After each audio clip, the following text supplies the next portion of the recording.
25 to 5. What can I say except speak of the devil? You just heard about Luke Smith from Envision Financial and how he's going to tell you all about how people can get rid of their debts and cash flow problems in 2023. And just like magic, there he is in the studio right in front of me. I've been called a lot worse than the devil, but it is Friday afternoon, so let's run with it. Well, no, that's speak of the devil. That's just an old expression. You know what that is. Was, Hey, look, every day I start the program by saying, how the devil are you? So it's like... That's right. It was great timing, actually. It led us right in from the ad break. It couldn't have been laid out any better. Indeed. As I just mentioned, you're here to tell us all about how people can get rid of their debts and cash flow payments. Look, I'll tell you what, just don't pay them. Well, that's an option. Generally doesn't end well. No. There's normally some tears involved, but yeah. Well, I gotta say that's rather like these convoy for freedom type, sovereign citizen type cooker people. Yet another one has been videoed by his own passenger in the car having an argument with a police officer trying to give him a ticket for driving without a license. And he said, I don't need a license, I don't know that. And if you're going to drive your car home from here, I need to give you a permit. I don't need a permit, I don't need a permit. Yeah, I'm going to just let that one go through to the keeper because there's things going on in the world at the moment that I can't get my brain around. So. It's all crazy. It is absolute craziness. Anyway, so this is a good question because after Christmas, as you said in the promo, you might find yourself looking at a few unexpected debts. You might have spent a little bit more on the credit card than you planned to. There might be all sorts of things. You might have a few more bills coming in than you were expecting. So what can you do about it? Yeah, look, it's I guess an opportune time for people to sit down. We've got new calendar year, people are back at work, you're getting into new routines. And as you said before, the credit card bills are rolling in and life is expensive. Right? Everybody acknowledges that. And getting more expensive as we go. Yeah, there are huge issues in relation to mortgages, rising interest rates. Where could that go? Depends what you read. It could be 5 more, it could be 1 more, could stay flat. But inflation's still above, it's almost 8% now. Correct, yeah, it's bonkers. So I think, we need to see fixed mortgages roll out to variable, see the impact on people's cash flow and slowing of spending with that, because there's still circa 30-40% of the housing market in a fixed rate loan. Yes. Now, that's a huge amount of debt that hasn't been impacted by the rate rises we've seen over the last 12 months. Yet. Correct. Because they're about to go off a cliff, aren't they? Well, that's the debt cliff that we keep hearing about in the headlines. Yeah, because a lot of people, if you think about that, you talk about how do I address my debts, and I guess let's start there. If you're fixed, you should be saving with everything you have, because you're probably going to come off 2.1, 1.99, 2.2, 2.3 to mid to late 5s. Yeah. And that is a huge jump. And one of the things I'll put in here is obviously review proactively the rates that you have. Yes. That could be calling your existing provider. That could be shopping that around online. That could be getting a mortgage broker involved to do a lot of that legwork for you. And the benefit of doing something like that is that mortgage brokers know and understand the appetite each lender has. So you might say, oh, well, I think my situation was good because of A, B, and C, and I'm going to go to this bank, this bank, this bank. Now, if you haven't done the paperwork to change your mortgage recently, sit down, have a stiff drink, and get ready for some pain. Because it is an onerous task with what the bank is asking for now to be able to make an assessment of your situation. So if you're going to use a broker, save the legwork, save the time, because they will know, oh, you're in that industry, you do this, and here's your financial situation. That deal will be fine at NAB, but CBA won't like it. Macquarie will do that one, but ANZ, no, they don't do that sort of loan. You've bought a farm, this bank will do it. You've bought this. You've bought a unit in Queensland where the postcode is under duress, well, you're going to need to kick in more as a deposit. So there's a lot going on that your average consumer doesn't understand, and there's a lot to consider when refinancing something, but you should be doing it now and do it early, because the sooner you can get in front of it, the sooner you can save $200, $300, $400, $500 a month, the faster you can get on the road to either recovery or sustainability. And people shouldn't leave it until it's too late. Don't sit at home and be proud. Don't sit at home and say, I can grind through it. Nothing good comes from that, okay? If you need some help, ask for it. Go to your parents, go to your partner, go to a colleague, get a professional involved, but be proactive and do it sooner rather than later. another way of coming at that same lending situation is if you're paying principal and interest on an investment property and you now have to start throwing some money at it to cover the difference between interest and rent, think about going interest only, because that will reduce the minimum cash flow payment that the bank takes, and you may be able to get your investment property to the point where if your payment has come down, the rent will cover that and it'll be neutrally geared where rent covers interest, because you've gone from principal and interest to interest only. Interest only is not a dirty word, okay? Because you have the ability to put an offset account on an interest only loan, so that if you do happen to see $100,000 fall out of the sky into your hot little hand, you can put that into the offset account and pay down an interest only loan, so that the old thinking of, mum and dad's generation, oh, interest only, you only ever pay the interest. Lending has evolved so much in the last 20, 30 years that an offset account with an interest only loan is a great way of paying it off quickly, but limiting the amount the bank wants you to take from your bank account. So think about the structure of your loan. Also think about the security. If you're trying to get a better rate, go to your broker and say, hey, what if I put this house in as security so that my loan to value ratio is better? Sometimes if you have a better loan to value ratio, which is the value of the asset compared to the level of debt you maintain. Yes. So you've got $1 million house with a $500,000 loan, that's a loan to value ratio of 50%. The lower the loan to value ratio, potentially, the better rate a mortgage broker could be able to get you when they're negotiating terms on your behalf. So think about the security that you're putting forwards. If you do have a loan, you've got a new loan, your loan's been enforced for 12 months or more, ask your broker to request a loan reduction. Okay, so I personally had this the other day. My broker, proactive, great, says to me, oh, you've bought this asset, that's been in place for 12 months, let's go for a rate review. It dropped 0.6. Okay. 0.6, and all he did was ask. Yeah. Same provider, same loan, same asset, 0.6 reduction.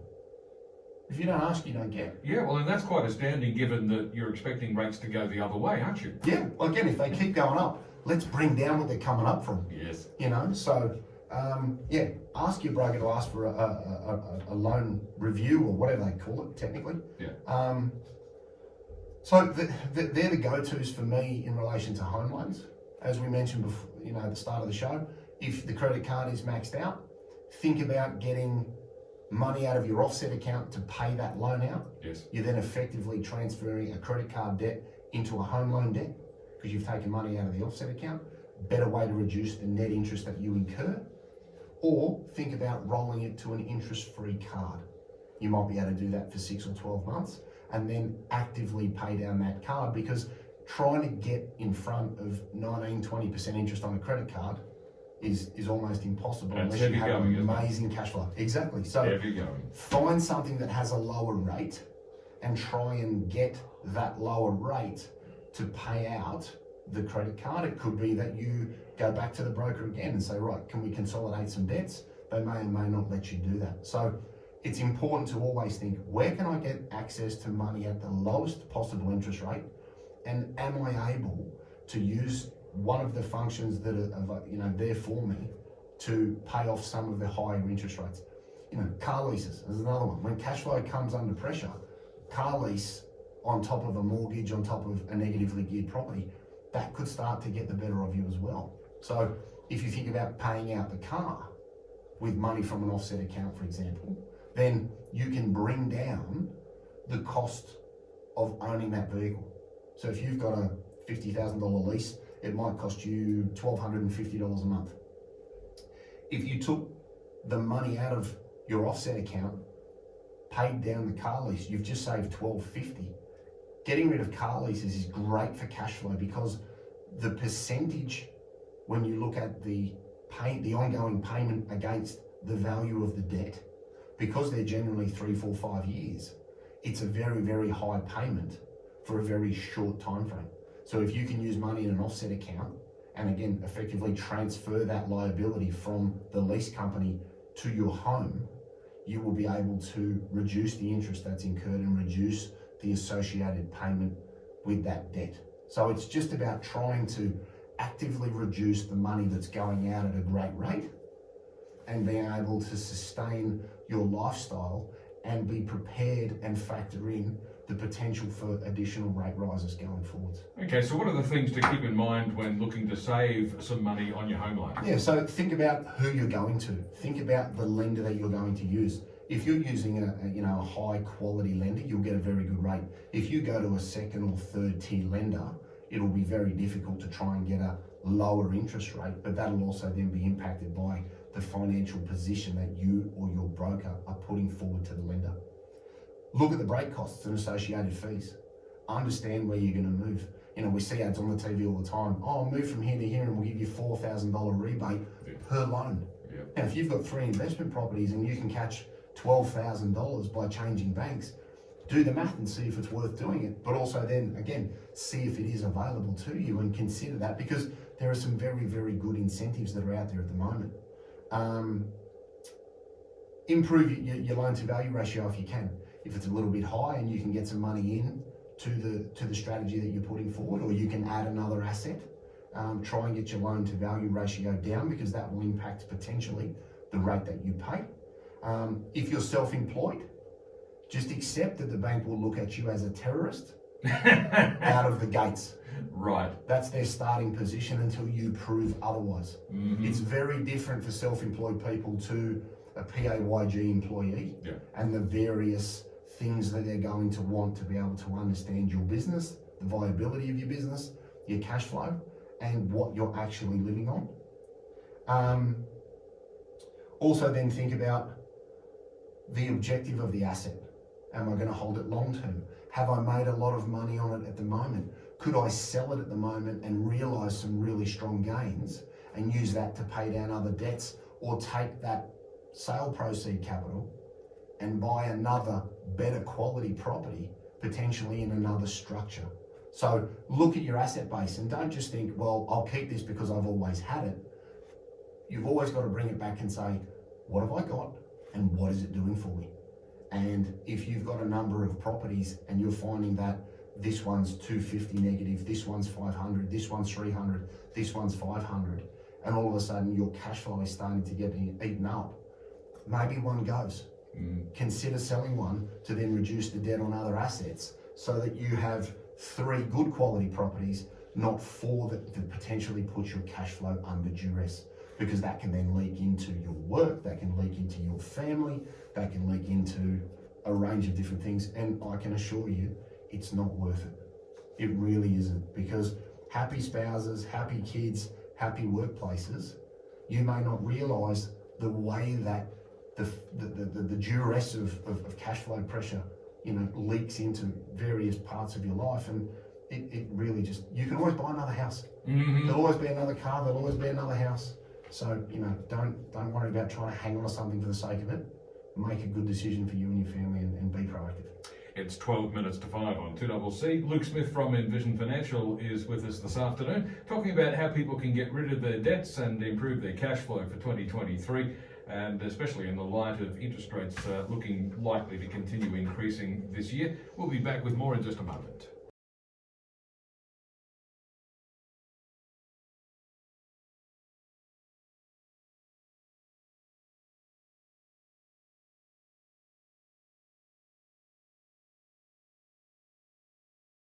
Well, it's about 8 minutes to 5, and it's a Friday afternoon, which means we're chatting with Luke Smith from Envision Financial, and today we're talking about how to reduce your debts, especially if you've acquired a few more of them than you anticipated over the Christmas period. So, yes. Luke, what are the key things to remember when reducing debt? Yeah, so as we touched on before the ad break, be proactive and have a review of your loan situation. If you have a mortgage on your home, or you have 1, 2, 3, 5, 10 investment properties, because if rates do continue to go up, you want the increases being applied to the lowest starting point possible. When you're thinking about the structure of your loan, consider moving from principal interest to interest only if you can, so that you have the ability to reduce your cash flow until we see where inflation settles, interest rates settle, the cost of lettuce settles, and all the other fun things that we're paying through the nose for. It all starts to add up. So if you can go to interest only, that'll reduce the minimum amount that the bank takes on the loan that you have. Consider moving credit cards to interest only cards. and then try and actively pay something down over 6 to 12 months because you've bought yourself 12 months where you're not incurring 18, 19, 20%, which is advantageous. Because as we said earlier, trying to get in front of a 19% compounding interest rate on a credit card is near impossible. Consider paying out car leases to reduce your outgoings in relation to cash flow, or sell the car while the second-hand car market is still relatively strong. We're seeing that soften at the moment because delivery on new cars is failing more and more often. Yeah. And the leases that were estimated when the car was ordered 6 to 12 months ago have gone from 4% to 8 or 9%. So that time lag we're seeing in new vehicles is starting to diminish. Unless you want a RAV4 hybrid, you get those in about 8 years. Ask your mortgage broker if you can recast your home loan. So what that means is have the payment recalculated. Because if you borrowed $1 million 5 years ago and you've been filling up your offset account, the payment that you make is calculated on that starting value of $1 million.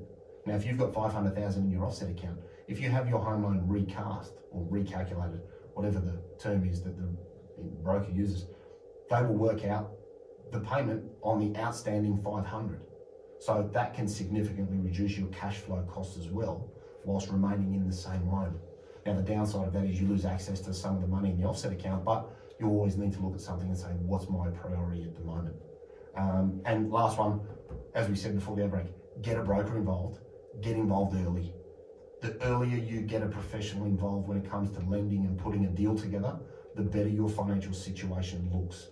Whilst you may want to stick your head in the sand, or you may want to say, no, I'm too proud to ask for help, I'm going to grind it out, you could actually be doing yourself a disservice by trying to do something too late in the game. So get in front of it, get some help, get a broker involved. They will take the legwork out of it, and they'll know exactly where your deal will fit with an appropriate lender. Fantastic. And of course, you can get lots more information, Luke, just by asking for it. So how do people do that? Yeah, so 6260-4749. Give us a ring in the office. We've got envisionfinancial.com.au. We've got the podcast, The Strategy Stacker, on iTunes and Spotify. We've got Envision Financial Canberra on YouTube. We've got the Strategy Stacker on TikTok. And we now can release that, the Smart Money Strategy, your ultimate guide to financial planning. The book will be out in March. You can pick that up in the ACT in Dymix, QBD, Harry Harthog. Tell them that I sent you. Or you can pre-order at envisionfinancial.com.au/Smart Money Strategy book. And there's about a 15 or 20% saving on the release price if you get in early and order it now. So there's a little bit of something there for everybody. Sensational stuff. So are you going to turn up at any of these bookstores and do personal signings for people that buy the book, and you can put your autograph in the front of it? For the three old ladies that want me to do that at Dymix, All right, so it's called the Smart Money Strategy book, and it's coming out very soon. March is not that far away, so you can put in your advance orders now online at that web address, or you can do that at Dymix, QVD, or Harry Harthog. Tell them that Luke sent you. There you go. And they'll increase the price. Probably. Indeed. Luke, thanks very much. See you next week. Luke Smith from Envision Financial, and Luke will be back in the studio once again at the same time next Friday afternoon to talk all about finances once again. It's about 3 minutes to 5 now on 2CC, and all the latest news is coming up next.